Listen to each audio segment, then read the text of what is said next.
సెలవులు ముగించుకుని వాళ్ళ జీవితాల గురించి ఆలోచించడం మొదలు పెడతారు.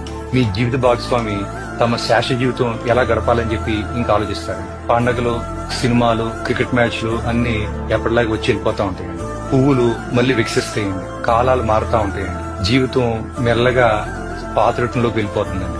ఈ ప్రపంచం మిమ్మల్ని ఆశ్చర్యకరమైన వేగంతో మర్చిపోద్దండి. 1 సంవత్సరం తర్వాత ఎవరో ఒకరు మీరు లేని ఆనవాళ్ళని ఒక ఫోటోలో చూసి క్షణకాలం ఆగిపోతారండి. కొన్నేళ్ళ తర్వాత మీకు బాగా దగ్గర ఉన్న వాళ్ళు కూడా మిమ్మల్ని తక్కువగా గుర్తు పెట్టుకుంటారండి. ఆఖరికి మీ పేరు ఎవరో పలకిన రోజు కూడా వస్తుందండి. మీరు ఎంతమంది కోసం మీ జీవితం త్యాగం చేశారో, ఎన్ని రాత్రులు కష్టపడ్డారో, ఎన్ని రాత్రులు బాధపడ్డారో, ఎంతమంది కోసం మీరు బతకడం మానేశారో అదంతా కూడా వారికి తాత్కాలికమేనండి. ఇప్పుడు నేను మీకు వేస్తున్న ప్రశ్న ఏంటంటే, ప్రపంచం మిమ్మల్ని మర్చిపోవడానికి వేచి ఉంది. మీరు ఎవరి కోసం పరిగెడుతున్నారు?